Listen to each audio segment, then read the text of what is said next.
Here and here we go. Ladies and gentlemen, thank you so much for joining us this edition of Leak Project. I'm your host, Rex Bear, and we have Gerald Clark with us again. I've had hundreds, literally hundreds of requests to get Gerald back on the show. It's been way too long. He's had several programs going on where he's actually working on his own film, his own TV series, and he's got this software that he's putting it together with kind of as a rough draft, and I just think it's incredible what he's doing. Now, The Seventh Planet Mercury Rising is one of my favorite books. Also, The Anunnaki of Nibiru, he's author of both of these, and fortunately, I actually have signed copies. But you guys, we're going to get really deep today into Enlil, Enki, the agenda. We're going to connect a lot of dots, and this is going to get deep. We're actually going to go further than we've ever gone before, and we're going to bring out some just very intense information. So if you're not ready to have some paradigm shattered, I would maybe recommend stepping away from this podcast, because the stuff we're going to talk about, if you are of specific religious beliefs or if you've been raised a certain way, it's going to shake you a little bit. And you know, whether that's a good thing or a bad thing on your path, we're certainly not here to change who you are. This is just some information that's been suppressed for so long. And people usually hear about the history of the victors. Think about that for a minute. The history that we learn about is from the victors, which means, hey, maybe that information from the past, the natives, the what people would consider shamans or very powerful people of antiquity, their information has been suppressed because it could be very valuable for evolution of consciousness. So not your Darwin evolution, talking about spiritual rising. I am really excited to speak with you, Gerald. It's been way too long. Thank you for joining us here at Leak Project. And just to confirm, ladies and gentlemen, I had to try and keep up with Gerald here with the hair because, you know, so we've got Ozzy Stern in the flesh. Actually, it's possessing the Rex Bear archetype right now, and we're trying to keep up with Gerald's hair here. What's going on, buddy? It's been way too long. Not much. You know, actually, we did just catch up on a show, what was it, 2 days ago or yesterday with Jay? So yes. So it must be time for us to talk again. It has been a while, and we've been off doing our own thing, right? So, but you have some questions that came up that sounds like now's the time to bring them to the surface if you're all about them. It really needs to be. Me, I generally don't touch things on the surface. I like deep, but I can be goofy too sometimes. Your glasses are on crooked there, by the way. There's, you know, that's actually supposed to be that way because there's these X-ray laser beams that have actually started to come out of my eyes because I actually just did, went to the WIP facility out there in New Mexico and absorbed some of that radiation. And people think that plutonium is actually bad for you, but what it does is it helps with superpowers. And Marvel was correct. You've got quite a glow. It's a nice look on you. Oh yeah, thank you. It's wonderful. I don't even need a flashlight anymore, even though I do have one of the best in the industry. This bad boy right here. That was my shameless plug. That's a one-tact. Okay, I'm sorry. We're digressing. People are going to shut off. Good you have those glasses on because, you know, that radiation coming out of your eyes would be causing a bloom effect in my software right now. So it's good. It's intense. It really is. I mean, that's why we need supercomputers now, ladies and gentlemen, is to jump off into the quantum fields. But literally, if you go back into, let's jump into the Old Testament. Let's talk about Yahweh. Let's talk about how I feel Yaldabaoth in the Gnostic text is Yahweh. And I used to kind of put more, how do I put this? More energy than maybe I should into the archons that were discussed in the secret book of John. I look at that more now as very simple. Give you a closure real quick. The gas truck just showed up and they climb on my roof right here and they make a bunch of noise. Can you hear that right now? Or we're fine. It's okay. Yeah. If it gets bad, that's what's going on. We'll put it on pause, okay? It'll be the archons. We'll just blame it on them. Okay, we'll put it on pause.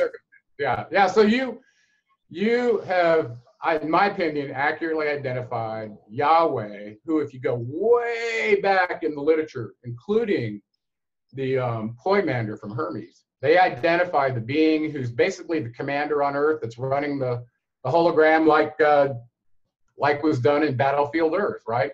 John Travolta played the character who was the Demiurgus from the Anunnaki who was running stuff, okay? And treated humans like dirt, right? Well, Enlil is the Demiurgus when you finally connect all the dots. And he was known as Yahweh in the Levant. And some people say, well, that name isn't real. It was a tetragrammaton aggregation of 4 different symbols. Okay, well, that may be the case, but His name is listed right beside Yahweh's name in the Lamentations of Ur, which was a city that his son Nannar occupied in the second dynasty. Okay, so the connections are very, very clear. The God of Abraham, Isaac, and Jacob was none other than Enlil Yahweh. And by the way, Mauro Bellino at the Vatican completely agrees with my writings of that in his book. So, and I think many other people see that as well. And it makes sense. He was the highest ranking one on Earth on the Anunnaki Council, the rank of 50, and he was the commander as designated. It's in the literature, so it makes sense that he would be the one basically making the final decisions on what slave implements are used to keep the humans under control. What do you think? Are you with me, Rex? Absolutely. And I'm thinking about the information that Mauro talked about when we did that podcast a while ago, and he totally confirmed what you said, what you've wrote about, and this isn't a Zechariah Sitchin confirmation either. And that's another thing that I really want to talk to you about is the information that you've obtained that confirm these bloodlines and these names, specifically going all the way back to Enki and Enlil. You talked about the Oxford University, different writings of antiquity, that if you could give the specific name so people... Let's just kind of go at this logically. So you hear about, there might be, wow, they're on the roof now, really making some noise. No you hear problem. about the ancient astronauts that supposedly influenced the Sumerians. So you go back and look at their records. They say the Anunnaki were their gods and they made them and they served them and had no problem with it, okay? So as you go further back in time, I lost the track of what the first point was. You wanted to know about how do we get back to Enki and Enlil, right? Exactly. So let's go to the very beginning. So in that process of looking at the Sumerian literature, there's tens of thousands of tablets. Okay, so you're overwhelmed, don't know really where to start. So you kind of focus in on the ones that involve kings and gods because they tell the best story, right? There's all kinds of literature on marriage contracts and you name it, they had it written in wet clay that they dried, okay? I mean, everything, laws, all kinds of stuff. But the stuff that was focused on telling the story of the kings, like what shows up in the Sumerian kings list, and affiliated stories about what happened to each dynasty. Well, this one ruled, and then now it's gone. And in the merry-go-round history of the Sumerian cities. Well, when you dig into that and find out who the players are, there's only three major stories that you need to see that bring those to light. And in the order of priority in which I add credence, going back to the University of Oxford and their records, especially the work done by Stephanie Dawley and her crew. Okay, not that I'm looking to circumvent any work done by Zechariah Sitchin, but I realized he stepped into a quagmire. And, the chopping axe was at the roots of his translation. And that's what always happens in these circumstances. So I didn't want to get mired down in that. So I went directly to the digital sources that were transcribed by digitization, okay? And we have a cuneiform script, uniform code that's published. You can download it to your computer that tells you what every single cuneiform symbol is. Okay, it's a symbol library. Okay, if you have that, you can read this yourself. Okay, so that said, three major documents come to the surface because they list all the major players that were showing up on the Anunnaki Council. Okay, and that's really where you want to look, is who was marionetting this whole thing, who was in charge, whose mission was this, and everyone else is just an actor on a scene, as far as I'm concerned. So I started there. The Atrahasis was number one for me. That one, I think every human should read. And it's 11 tablets, and it's not that long. But it basically lists some of the major characters, who did what to who, and tells the story of the human creation account, which everybody wants to know. So that one was key for me, number one. Number two was, and actually depending on the degree of a scientist you are, number one might have been the Enuma Elish for you, was how did the universe and our solar system come into being according to their writings. Okay, so Atrahasis and Enuma Elish were 1 and 2 and interchangeable with me. But the Atrahasis trumped that if you were worried about where did I come from and where am I going, okay? Well, and then number 3 I mention oftentimes is the Epic of Gilgamesh, because Gilgamesh was the king of the city of Uruk, which is very close to the city of Ur, which is mentioned in the Lamentations. And there were temples there that were dedicated to some of these beings, including Anu, Inanna, and others that were mentioned in this host of characters that we put together on a genealogy table. And I know you've got a genealogy table I sent to you, Rex. I Some do. people, Yeah, it's actually, I've got don't it like backed the up level of again. detail. But as an engineer, when I started seeing all these names from those 3 accounts, I started drawing flow diagrams. Well, who's the son of who? And would they have affinity for that agenda because they're of that bloodline, blah, blah, blah. And it started coming together, right? Well, Enki and Enlil are at the very highest portion of that genealogy table. And you can see mine in the background here too as well on my wall, okay? So right up near the top, you had Anu and his wife Antu that spawned these 2 critters. Anu and Antu had Enki, and Anu and his sister Ki Arash, which is his half-sister, birthed Enlil. So Enlil was the one in line based on their hierarchy of inheritance to be the commander, even on Nibiru, okay? So when he landed on the earth with Enki, those 2 had major problems. Enki being the firstborn and already there established the mission for a very long time. And Enlil showing up going, hey, yo, I may be younger, but I'm in charge and I'm the commander. And they had problems from the very beginning because of that. Probably had problems way back on Nibiru as well over that same issue, birthright issue. So that kind of puts some of the key players of the Anunnaki Council out on the table that show up in the Atrahasis, the Enuma Elish, and the Epic of Gilgamesh. And through that synthesis of those documents, you'll see that they went by other names, depending on which culture they were in. You with me? I am. So I went on a monologue there, and I got us back to the connection to Enki and Enlil. So what are your questions about these guys?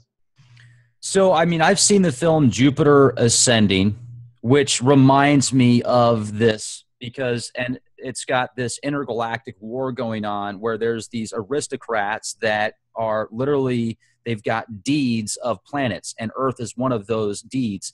And at the very top level of this extraterrestrial race is a what looks like a white male. You know, I mean, it's a white guy. It's not a reptilian. Yeah, it's yeah. not. I liked it, and actually there was a lot of truth I think got spilled in that movie. That's why I'm bringing it up, is because I was going to ask you about that. Do you think that might be representing Enlil in a sense, or something in reference to that? Well, you have to go, if you go back to the Enuma Elish and look at the planets that were assigned to the Anunnaki, of the 12 planets that they had listed, Nibiru being the 12th one, Jupiter was Enlil's planet. So, let me jump in. I got to ask. Another name for him was Thor. Okay, so when you see Marvel portraying this supposed being carrying a hammer that's there to protect humanity, that's just the opposite of what the truth is. That's just the opposite, and that's Thor is Enlil. Thor is Enlil. Valiant Thor was the one that showed up in the White House. Remember? Yeah, absolutely, from Venus supposedly. Look up Valiant Thor on the internet. Listen, he's been here in the United States since the end of World War II, running stuff, whether you like it or not. Okay? These were the tall whites that Paul Hellyer pointed out occupying Indian Springs since the end of World War II that came over with Paperclip Project. Same ones. It's Enlil's clan. Well, I mean, are there tall whites with Enki also? I mean, maybe the tall whites. Yeah, well, yeah, they were all tall, and and the avatars that they happened to choose per culture, they could change them. Okay. Well, it looks like in Sumer they were, you know, kind of tall, light skinned with the reddish hair. You've seen the bodies from Iran that were in stasis, right? I think they look. You think the cone heads are the Anunnaki? Huh? Sorry to interrupt. Do you think that the elongated skulls that have been found with the red hair, like a lot of stuff that L.A. Marzulli, you know, you can call them the Nephilim? Yeah, I think they're either the Gigi or they're actually some of the Anunnaki themselves. And I think the Gigi were a subrace of the Anunnaki. Definitely. You know, because I look at some of these petroglyphs and these Sumerian tablets and then the archetypes that are put together, and you'll see these very tall people. And then underneath them, you'll see like the Egyptian slave workers, which I'm thinking to myself, okay, are these the humans that they're portraying? That's kind of what's going through my mind. And let's get into this for a minute. You know, if the pyramids were created by the Anunnaki, if these ancient structures that they're finding. Let's talk about that point real quick, because this keeps coming up, and I want to put my 2 cents in on what the literature says about construction of the Giza pyramid. Okay, this is not me saying it. This is what's coming from the literature. Okay, the same literature that told you about these lower dimensional beings that came into our dimension and are occupying bodies of high authority, just like in the movie They Live. Okay, I know this is coming up. It came up on Alex Jones with Joe Rogan. It's come up multiple times. The fact that this is happening and it's tied to child sacrifice with Pizzagate, now you understand, okay, this is not coming from humans. This is an alien thing that's being done to harvest humans. Okay, and I don't want to get off track on that, but they're very much connected.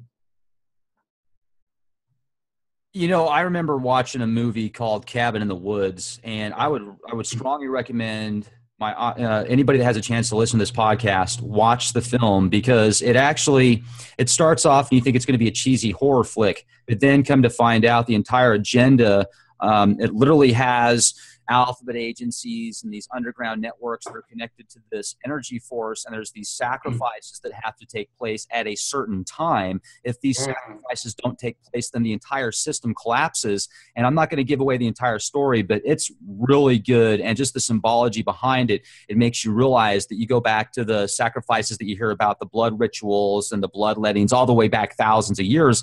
Well, maybe that stuff is still going on now. And you know what? I'm not going to say who, but I talked to somebody. Real quick. I just want to say this before I forget, because I'm on a roll here. Or at least I'm on a roll in my own mind. There was a gentleman that I spoke to the other day, very good person, good soul. He's a Native American. He's got some very powerful ties. And he was talking about how he sees these different prophecies, and as far as with this specific situation in North Dakota and the pipeline that's going on, he feels that there's these rituals being played out to kind of get that into the hands of the people that profit off of all the petroleum. And he told me about these specific sacrifices that take place in like, for example, if there's a football event going on underneath the stadium, when everybody's above roaring and getting excited about the football game going on, well, maybe there's something sinister like that going on underneath. He told me that, and he didn't give me any specifics, but he said that kind of stuff goes on, and I have no way to clarify that or prove that. It just makes you wonder and think about, my goodness, man, if that kind of stuff is still going on, and they're using those sports and those touchdowns and those specific time frames and the numbers and everything all connected, it really kind of makes you think that there are these entities and archetypes at higher levels that could be doing this intergalactic chess match, kind of like the Masonic symbols are showing the black and white checkerboard. And you've so eloquently put it all together with all the names and stuff. And I just wanted to add that, and I didn't mean to interrupt. Okay, yeah, this is it's kind of a tangent off of the Enki and Enlil clan battles and what's going on. But it is connected, and I want to share with you how the Anunnaki, in my opinion, are connected to the lower dimensional beings that were brought here during the time of Atlantis. Okay, it was described that beings, humans, the Anunnaki's offspring that were occupying Atlantis with them, were power hungry, and they wanted the same kind of potential, clearly, that these higher dimensional beings had, and they did some sort of ritual that involved blood and the rites that were read as according to Thoth. Well, that combination of using the blood and the rites is what allowed them to come forth into this dimension. Well, it turns out the really crazy part is the chemicals that they cause to occur in human blood by torture or extreme experience are exactly what they need. And it looks like adrenaline or noradrenaline or some sort of cortisone that happens during the fight or flight experience, and it seems to be elicited quite easily in children, okay? And they're not polluted with the food and the poisons that we're intentionally getting all through our lives, right? So the kids are a perfect target for them. That blood essence is critical to allowing them to stay in this dimension, okay? So the fact that they're occupying the bodies of high authorities, just like Thoth said, he said they got rid of them for a while, but they would be back. Well, look around you, and you tell me that the attributes of the bodies that are being animated by them, and I'm talking pedophilia, non-human characteristics when it comes to negotiating obvious things like nuclear waste and atomic warfare, they are not on the human frequency. You can see that. And now it all makes sense to me that stuff they talked about in the movie They Live, this is really evidence that they have really done that. And there is a dark, light war, just like you said, with the checkerboard floor from the Masons that's going on for control of these meat hosts in terms of our hive evolution to a higher consciousness. Some want us to evolve and some don't.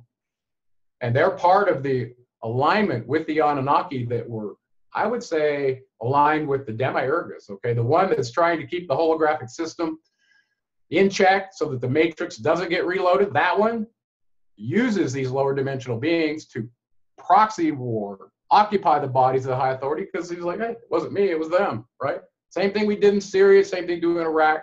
The Anunnaki use proxy wars, and we're the pawns. And the host for their parasitic energies that they can bring from other dimensions if they want. Not all of them are like that. The Anunnaki are at war, like you said. There are those on the sides of the clan that are aligned with darkness, and they're using humans for absolute fodder, and they have been for a very long time. Then there's a force that, like with Enki and Ninmah and Ningshita, the three that actually had an involvement in creating us in the Ultrahaces, they appear to be trying to intercede on our behalf. If you're watching and you're looking, okay? For instance, why is Ninmah ISIS being smeared with barbarians under the Muslim flag? Who is Allah, okay? But you go back in the record, you find out this was one of Enlil's son, Nanar Sin, who was Allah. Okay, so they're all involved in this big marionetting game going on. How far back does that go? What's that? Time frame. What would be the time frame of that? Allah, his name shows up in the Ultrahaces. Okay, that document I told you about, he was the rebel god, and you have to now look at him and go, was he a hero that had the Gigi miners rise up against Enlil's authority, surrounded his fortress at the Eker Temple? That's where the humans came in, where the Anunnaki said, hey, we got to do something about this uprising. We need a replacement worker. That's where you and I came in. Okay, so Nanar Allah was part of causing that to happen. And he paid severely for it later in time. If you read the Lamentations of Ur, where he and his wife, the queen Ningal, were in the city of Ur when Enlil got agreement from the council, including his father Anu, to nuke the place while they were all there. Payback for leading a rebel miner that messed up his gold acquisition plans as the Demiurgus commander. That's what's going on. Absolutely. Now, so all the religions that are tied in with the Abrahamic religion are under the thumb and the auspices of the control of Enlil, and they always have been. And I'm going to further add insult to injury while I'm talking about religion. If you're doing any rites that involve ritual with blood, you have opened yourself up to the Demiurgus portal so that you can be occupied by his proxy agents from a lower dimension. Welcome to his world, because he will chew you up and spit you out, just like any parasitic host will. Don't do it. Don't do it. I made you sneeze, sorry. That's okay. And your eyes water. Let me ask you this about the blood. That's the hard news that nobody wants to hear, but that's what's going on. Let me ask you this about the blood rituals and stuff, because I've oftentimes wondered about the Christian sacrificing, or not Christian sacrificing, but they're drinking the blood of Christ and they're eating the flesh, you know, and then you've got this whole archetype of God gives his son to be sacrificed for the sins of humans, and supposedly we have free will, yet if we act upon free will and don't follow certain dogmatic agendas according to specific rituals and rites and philosophies and spiritual beliefs, then you're not going to go to a certain heaven, and you're going to have to go spend time in eternal damnation. And you can do anything you want in some of these religions if at the very end you just say, please forgive me so that I can go to heaven. So it just seems like all of this mind control, programming. And it seems like they're like, do as we say, not as we do, because Jesus says it's okay, because this is all through Jesus. And, you know, if you just start to ask yourself these questions, it's like, why? Why? Well, you opened up a can of worms there. You opened up a real can of worms there, because when you really dig in and find out which of the Anunnaki were trying to help us and which of them were looking to use us as fodder, parasitic hosts, and expendable miners, one of them that comes up that had his direct hands on our genes was Enki's son, Ningshita. He was the one that carried the caduceus, right? The intertwined serpents going around a pole. And he carried it all through many cultures, including through Greece and Rome, where he was known as Hermes and Mercury, right? That's why I put him on the front of my book. Hold my book up, okay? That's why he's my hero, because he stuck his damn neck out for the humans that have been enslaved, try to help you. Okay, and he gives you the secrets of how to get out of the Demiurgus system if you want to. You don't have to. You can stay here and get marionetted all you want, but he gives you the way out. And this is knowledge that penetrates all space and time. It's immortal, eternal knowledge when you read his words, and the spark is in you to receive them. It's very powerful. But he's the real deal for me. So. It's interesting because I would like to talk more about Thoth or Toth. There's people refer to him with different sounds, but certainly if you look at the history that's available in certain literature, he seems to be a very kind archetype. I mean, he brings knowledge, he brings numbers, he brings math, he brings magic, and essentially magic in and of itself, in my opinion, ladies and gentlemen, if you refer to something as magic, do you breathe? That's magic. You thinking something in your mind is going to cause a specific reaction. Just the imagination of itself has a huge impact on magic. So just being alive in and of itself, I think, is magical and beautiful and wonderful. And so many people have these different interpretations. Oh, well, magic, that's from Satan. That's from Lucifer. No, it's whatever you want it to be. What is your thought process? What are you doing in daily life? And we have so many opportunities when you read about all these things that we are supposedly not supposed to do, like, for example, mental abilities, like being able to see with the third eye and stuff like that. This guy came on the show the other day and left a comment on the channel saying that the third eye was the stink eye. So if you open your third eye, you got to get anally butt humped. And I was like, see what I mean? It's people like this guy. They're just have no clue and throw people way off. And it was kind of funny. I made a joke about it on the comment section, and thinking about it is that it is funny that people think that way. You know what I mean? I mean, yes, there is sexual practices out there where people do that kind of stuff, and I get it, but that is not the third eye. The third eye is the pineal gland. And that's why there's so much fluoride in the water. That's why there's so many additives in the food. There's so much hocus pocus, magic used against you, ladies and gentlemen, to imprison you in your own minds and your own meat suits. Yeah, there's different teachings about the chakras, and people can look into that. The pituitary gland is right between your eyes. The pineal gland is recessed on the top, which is your crown chakra. But the real point about that is I want to bring up is, and I'm giving credence to Thoth again, who supposedly wrote over 35,000 books himself. Okay, we only have some of them, but in one of them he talks about in his tablets, he talks about, if you want to understand the truth of reality, then learn to distinguish matter from energy. And in particular, he was talking about you. Distinguish your energy from matter. Well, where are the energy points in our body? We can see brain waves.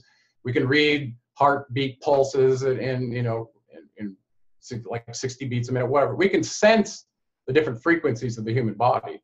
But when you go actually down to the point where light is interacting with your DNA through the chakras and creating different color wavelengths, to me, that's like the bomb. And I know you've looked at Kirlian photography and things like that. I did too. And that was really curious to me, is how much truth is there about a human being, some mixture between energy and matter? And what does it look like? How does it, which one has precedence? Is it the energy or the matter, And I looked into this in my structure practice for almost 10 years, correlating structural changes in the human body relative to gravity with what it was doing visually with energy. And I did this in frequency and with light. And after a while, I was like, yeah, as an electrical engineer, I'm like, yeah, I get that. The structure's deviated right here. The energy along the paraspinal or along the spinal conductor gets impeded. There's no cerebral spinal fluid flow like there should be from here to here. Nerve ganglia are pinched because of the transverse process of the vertebral spine. I get it, okay? The chakra shuts down there, okay? So whenever your structure is damaged, your energy is not optimal, okay? That's what I found out. I wrote an equation based on that, okay? So this is, to me, it's just science. For people hearing about the energy body for the first time and all this esoteric stuff and how it ties to other dimensions, they're like, dude, get grounded, have some coffee and relax because you're out in space. But the reality is, this is the truth of our holographic reality. And it's weirder than science fiction. The truth of the nature of the physics of our reality is bizarre. But when you get good with that, some of this other stuff may not be so fanciful to you. Where do you think we are right now in this global chess match, intergalactic battle? And do you feel that it's going to be in perpetuity? And I'll ask more questions after that. Well, what evidence we have so far is we did this on the Anunnaki series. We did a special called Calendar Quarrel. And did you see that one? Where we went all the way back to the beginnings of the calendar and walked forward with it.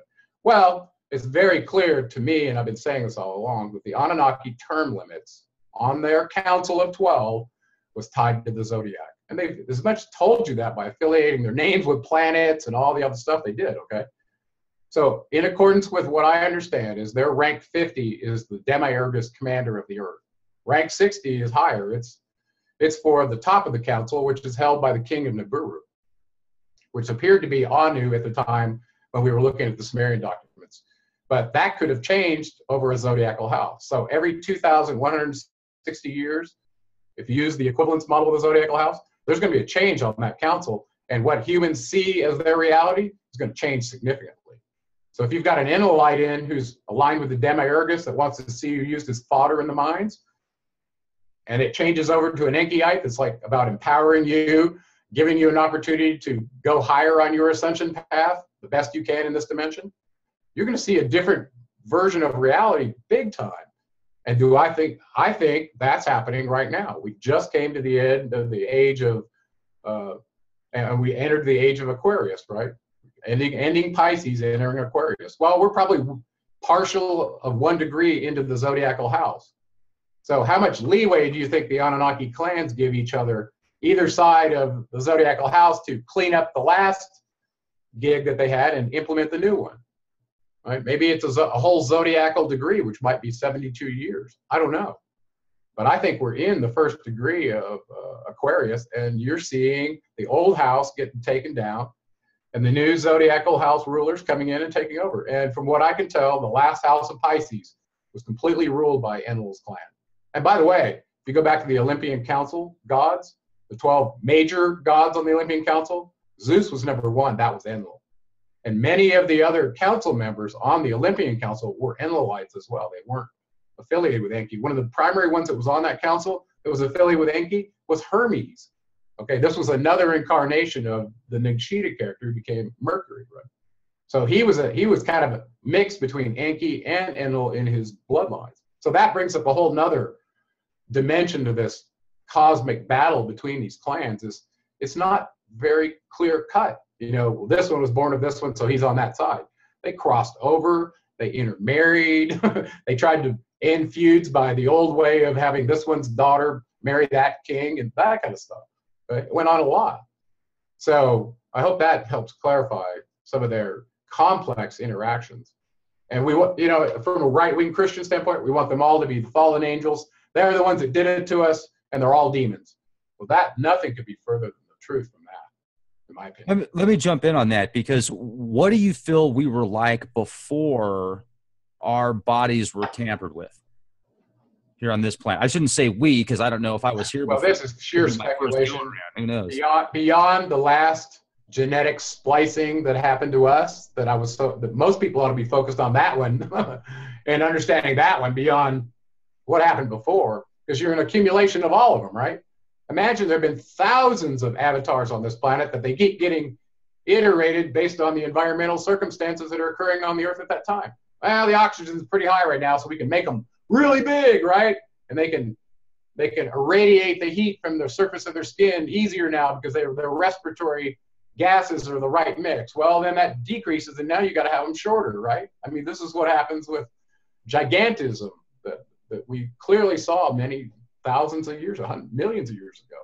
Well, that changed because the oxygen level on the planet changed. So how far back do we go? The best evidence that I've been able to gather is I can go back about 3.5 million years ago to Australopithecus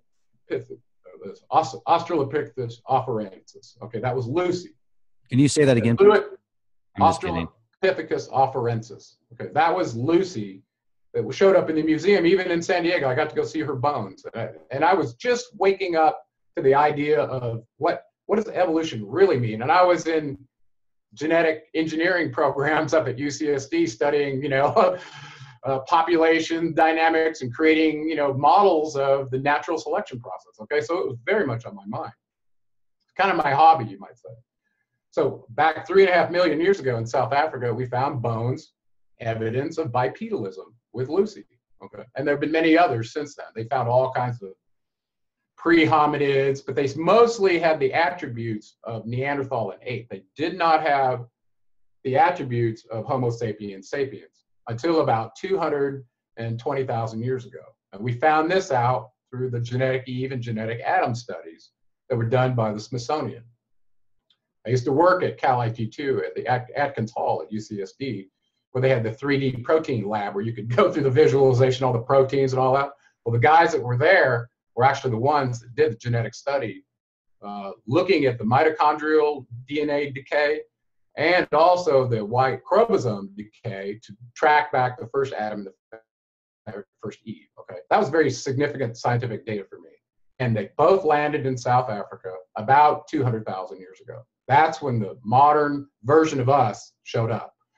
Well, it just so happened that synced extremely well with the Sumerian account of the Anunnaki being in the Abzu mining gold in South Africa, where we found thousands of mines. Anglo-American Mining Corporation owned many of them when this information first came out. Okay, there were mines in South Africa that were more than 160,000 years old. Explain that. Okay, this is physical, tangible stuff. Okay, and it coincided with what the Anunnaki message was by the Sumerians. They said they had us down, they had people down mining gold in South Africa. Read the Atrahasis account. That's exactly what they said. We were piling up the ore, piling it up for at least a SAR, 3,600 years, minimally. These guys were in those mines, digging gold, okay? There's physical, tangible evidence of that. It's been carbon dated to show that's true. That's hard to walk away from, okay? So now you're in corroboration mode. Well, was what the Sumerians all said, is it all true? Is it all false? Are there any nuggets in there that really stick?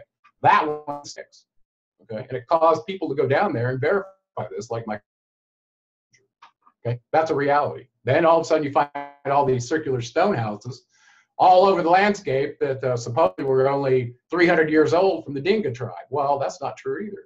They're very ancient structures all over South Africa, surrounding where the gold mines were, okay? So it all starts coming together that what the Sumerians were telling us, some of it might have been true. And now you see that Enki and Enlil, they were very much involved in these mining operations.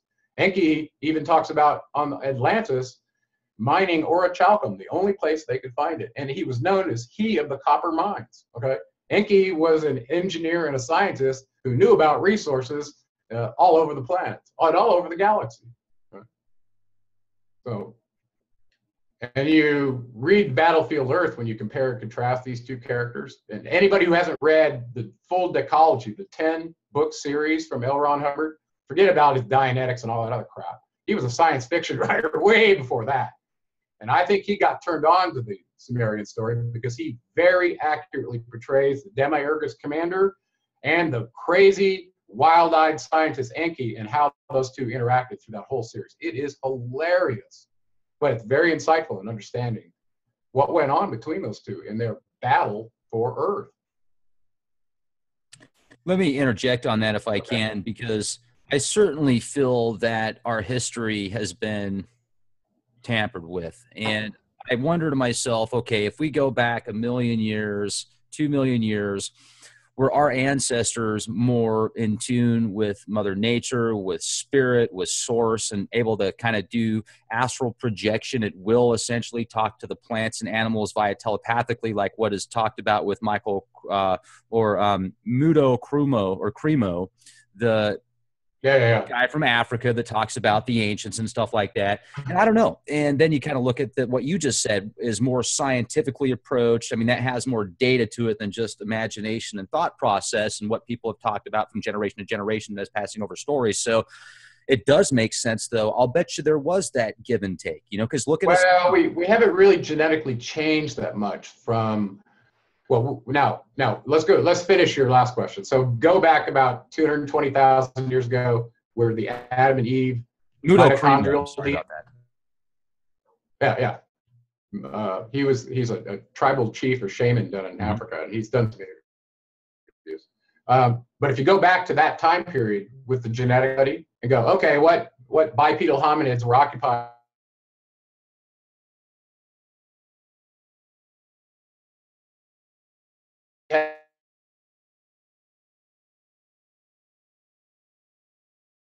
This is the claim he could experiment with on to possibly produce a primitive worker like the Atrahasis said. Well, there were several of them. So if you go 400,000 years ago forward, we have now evidence that the Denisovians were found, and they had very much Neanderthal characteristics. Okay, so and we knew the Neanderthal were around at that time, as well as the Cro-Magnon men. Okay, and then there's several others as well, but there were bipedal hominids around, primitive. They had ape-like structures, not human structures though, that were used for the genetic experiments as described in the Atrahasis. And they didn't try just one; they tried it with various animals, animal combinations, and finally at the end, it looks like they decided to use some of their own DNA because they couldn't get what they wanted. So I truly believe that it's probably Neanderthal. I'm 90% convinced it was Neanderthal, and possibly 10% Cro-Magnon or some mix, and some mixture of their DNA. We don't know exactly to what extent they clamped their DNA that they gave us, but clearly it was. What about the Rh negative bloodline? Have you ever looked deep into that? What's that? The Rh negative bloodline. Have you been able to I looked into it for a while. There have been a lot of claims. People are trying to say, well, I've got this blood, so I must be from the Anunnaki directly. I think that the claims are all over the board. There's 16% of the populace that looks like they're Rh negative. It's interesting that blood is incompatible with Rh positive blood. I'm not sure why. That's a very unusual thing. It could have something to do with some combination of later genetic mutations trying to make this host more accessible to this avatar host and another host. I don't truly know exactly what they were up to with that. I'm going to add to that because I've actually got some personal friends that have that specific blood type. They've got the extra vertebrae. They've got some very incredible ties to aristocrats in England. They've got some very fascinating life experiences that I'm not going to get into. And it is absolutely incredible. Their psychic abilities, their intuition, the weird paranormal stuff that tends to revolve around them. Plus, some of them have the elongated skulls, not as intense as you would see about with Akhenaten, but elongated skulls also. It's just very fascinating. Well, there's so many strange, I don't know, cryptozoological issues going on with humans. I mean, look at all the kids in China that were able to do absolutely fantastic, crazy mental feats, like reading up a wadded piece of paper they put in their arm, and just bizarre things, and thousands of them, not just one. Mm-hmm. What's going on with are we getting augmented real time with these upgrades that are showing up in the populace? Probably. So, are you ready for your upgrade, Ozzy? Oh yeah, big time. Beam me up, man. I'll tell you, I'm ready to go on a cruise on the Cosmos Silver Surfer style.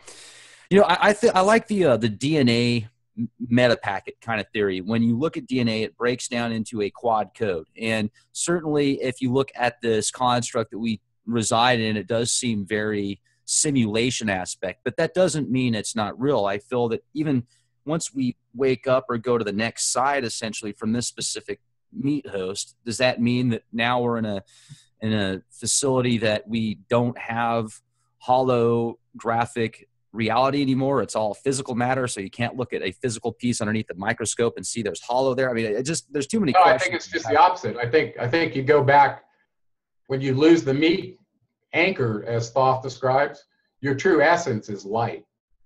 So light has the unique properties that it's the most unmanifested energy that can turn into anything else. So if you want it, so think of it from that standpoint. If you go, I want to be Ozzy Stern riding a horse Pegasus on Mars while I deliver this message, you can do that. Okay, that's the process of quantum encryption encoding light into material form that we talk about with learning. Okay, this is what came out of the Masters of the Far East. It's a scientific understanding of how the creator of all creates matter. And when you get that, you start to see the entire constructs of the holographic universe and how you fit into it. Because you are nothing more than a creation of matter from light, like everything else. Energy and matter just change form, okay? Back and forth, back and forth. And the matter part of it is the illusory part of it, because eventually it's going to deteriorate and turn back into its essence, which is energy. You know, that's a good point. That makes me think of my favorite superhero, Dr. Manhattan. Really? That guy is just awesome. He can, you know, go to Mars. He can stop nuclear wars and be at multiple places at multiple times. And I really appreciated that film because, I mean, it had a ton of Illuminati symbolism in it. It had the Rockefeller Institute at the very beginning, but they were dropping gem after gem after gem of some very occult knowledge. When I say occult, I just mean hidden.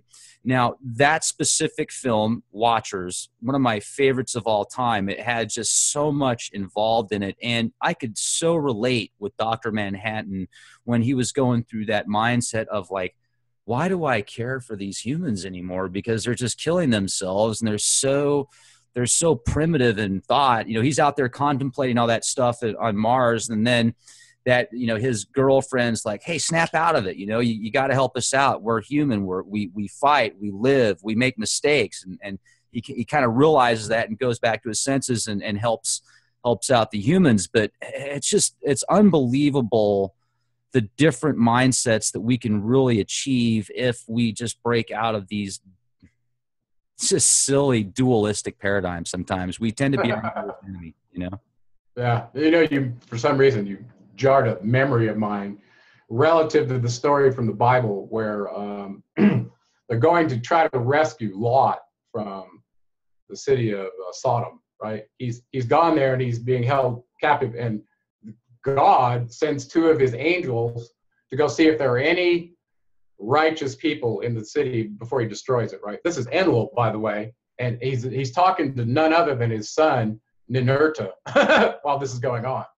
Okay, and Abram is along for the ride, so Abram is talking to him as well, and he's like, well, what if there are 50 righteous people in the city? Will you nuke it then? And it's funny, he uses his symbol number of his rank when he poses this question to him. He goes, wow, now if you find 50, I won't destroy it. Remember this conversation? And he's like playing the logic game with Yahweh, okay? And he's like, well, what if there's only 10? Would you destroy it then? No, show me 10. And then he comes down to go, he's like, because he knows Lot is in the city, okay, with his wife Sarah. And he knows he's going there to get them because he views him as the only righteous one in the city, right? But he's playing this game like this Dr. Manhattan, thinking on Mars like, oh, all the humans are bad, I'm just going to destroy them all. And then somebody comes along and goes, well, what if there's just one that's good? Would you help that one? Like that, right? Freaking bizarre perspective to think that happened. So, but yeah, that's how they thought. They thought about us. You know, they created us, and they're like picking us apart. Like, look, they don't do very well in gravity. Look how slumped over they are. Their meat host antennas are never going to connect to it. We got them good, right? Just making fun of us a little bit. Yeah, making fun of us a little bit. But they created us. It's like making fun of your I, Frankenstein, right? Look, he keeps losing his temper over here. We're going to have to look at that parameter in the program. Maybe we can fix it. I don't know. It's kind of entertaining. Let it go. I don't know. You know, just, well, what is it about us humans that entertain the shit out of them that they let us run free reign like this? It's our consciousness. It's our spirit. It's our essence. Because they might have created or helped create our physical meat suits here, but they certainly didn't create us. And no. Well, this is where it gets a little crazy, okay? When you go back to the Atrahasis, Enki's talking about doing this ritual where he creates his first Adamu, right? The atom. Just like in the Nag Hammadi secret book of John. Oh my God, it is just crazy. And you know, and he's like, well, I'm going to do this washing on the 7th and the 15th, and then we're going to offer up this Ajiji over here, and he even names who it is. We're going to kill him, take his spirit out of him, put it into that one, and then you'll hear his heartbeat drum forever, and he'll have our mark. That's what it says. Well, that's crazy, dude. That's the carbon atom: 6 protons, 6 neutrons, 6 electrons. That is a Frankenstein moment. Okay, I bring this up on radio, and people can't seem to grasp this. Did you get what I asked on that? Energy out of this one and stick it in that one. What kind of entity are you? That, right? and that's talked about in the Secret Book of John as well. Yaldabaoth, essentially, they try and go after Eve. They try and go after Adam because once he breathes his air, his life into Adam, he realizes that he made a mistake, and now Adam Yeah, has that's more power than all a him. lie. You read the Bible, the same thing that goes along with it. Exactly. Enlil makes the claim that I created the humans. He didn't have a damn thing to do with it. He was on the council that agreed to let it happen. Okay, but he was really upset about it. You know, Did not like the fact that his brother's genetics were being used to create a primitive workforce that could rival his command. what you're telling me is so, when you read these books of antiquity, and it's very symbolic, and if you put it together the way that we're doing it right now, it just seems to me that this makes a lot more sense logically, so people can take faith and actually connect it with science and information and speculation and conspiracy and critical thinking. It's all intertwining here. We didn't finish that part. That's really important, okay, when you're talking about faith, okay? The reality is, my research and many others, if you'll dig in, there were Anunnaki beings who were aligned with life forces that were trying to help you out of your primitive enslaved trap that you were born into. And Thoth was one of the key ones that did that, made a deal with higher forces in the Poimander, if you want to take the time to go read it. It's in Manly P. Hall's book, Secret Teachings of All Ages. He made a deal with a very high level entity, I truly believe it was the creator of all, to teach the mysteries on this planet to the humans, to get them out of their enslavement, to allow them to participate in this evolution of consciousness that he was all about. That's what the caduceus represents. It's an alchemical symbol that represents the transformation of energy into a higher state where you have wings of Hermes, okay? That was his job, to wake you up. And he definitely has opposition all through the ages, okay? But his knowledge has always been there, okay? So I don't know how I got back off into that. Well, that was good. And but that very being, guess what? When you look into the record, that very being was known as many avatar names. He was known as Buddha, known as Jesus, known as Hermes, known as Ningshita, known as Mercury, and Melchizedek, and many other names. Okay, Melchizedek was the king of the city of Salem, which was in northern Israel before Enlil sent in Abram to destroy it through genocide. Look it up. He had a fortress there called Zion. Okay, you think there's not a connection to Zionism and the war between Yahweh and Ningshita Thoth, Jesus, to wake us up? The Demiurgus's mission was to keep you dumbed down, stupid as a slave. Whereas Jesus' mission was to wake you up to the kingdom within. That's exactly what Thoth teaches in the Emerald Tablets. Read it closely. He teaches you how. They're the one and the same being. So all you that are caught up in the right-wing religion, promoting Jesus, and at the same time in your, I don't know, entertainment sequence, saying the word Yahweh, you are ruining what you're doing. They've mixed the two together, truth and a lie, and you're swallowing the lie. Get rid of the Yahweh and glom to the Jesus, and you got it right. And then find out what his other names were and what his other roles were, and all through culture as his agent to wake humans up, to allow you to have the fullest experience that he designed you to have. He was a geneticist. He put his mark on you. Don't forget that. Read the Atrahasis. He's in there. Who's Ra? Ra is Marduk. That was Enki's first son, born of his wife Damkina and himself. Look at your genealogy table. December 25th. December 25th, and the connection to Ra. Can we go there? Because Christmas is... Well, actually, it's not so much... Well, there's a whole idea of them wanting to affiliate with different planets, okay? Enki was affiliated with Neptune. Enlil had Jupiter. Mars was Ares in the Greek, okay? So they each have their own planets. The one that chose the sun,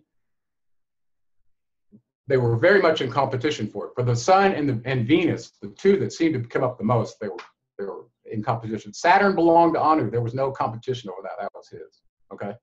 Now, when it came to the sun, though, you had original solar deities that were affiliating with them, and the whole ritual had to do with the solstice event, okay? Where you reach winter solstice, 3 days later, the sun turns around and starts going back the other way. So you have this dying, rising ritual It was all through the alchemical principles relative to the sun, which they viewed as the source of light. Okay.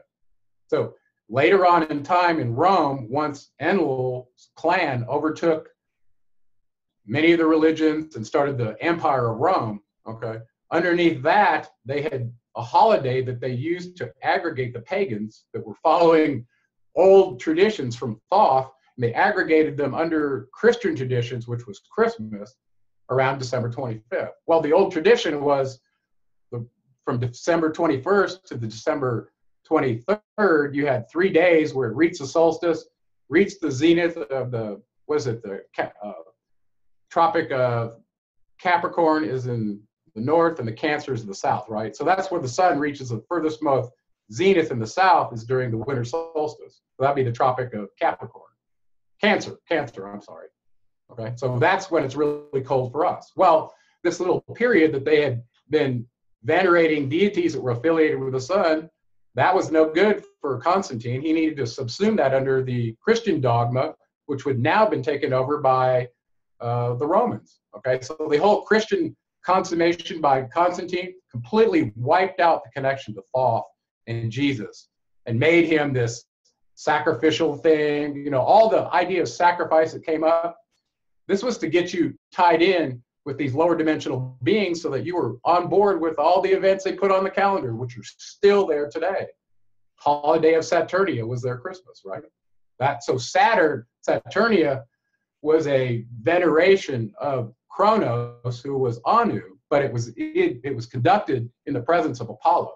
So Apollo was Ninurta, Enlil's son, and he was very much involved with Rome. So there's a deep connection with Apollo wanting to be the sun god in competition with Enki's son Marduk, who also wanted to be Amun-Ra, the sun god in Egypt. Okay, so there's overlap and confusion over which one was the solar deity, but they both were vying for it, and many of them fought over the symbology of a particular planet for their symbol.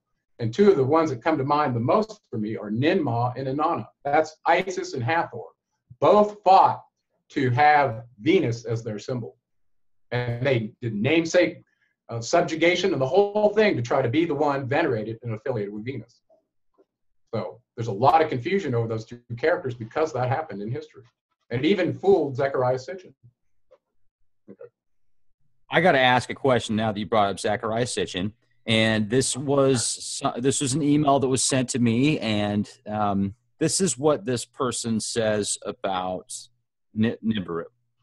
On a passing note, the name Nibiru was what the Babylonians called Jupiter. Ancient Egyptians, Neb was their name for Jupiter. In the Sumerian Enuma Elish, Marduk has 50 names. The 50th was, of course, Nibiru. In electrical terms, 1 joule per second times 60 equals 60 joules per minute times 60 minutes equals 1 watt. 60 times 60, 3600. The orbit of Nibiru is a metaphor for a watt. Zechariah Sitchin was a 33rd degree Mason. They love a good metaphor. What is your... just stop there, Rex. That's so much babble. I can't even believe that somebody would say such a thing. Where do we start with that? I mean, I appreciate the theory. You know, this person adding symbology to stories that are written in black and white. Go read it again. Okay, he's not making metaphors about Jupiter at all. Okay, I have a table of every planet that they named and affiliated in that story in my book. Okay, great. So let's talk about Jupiter was not Nibiru. No way, no how.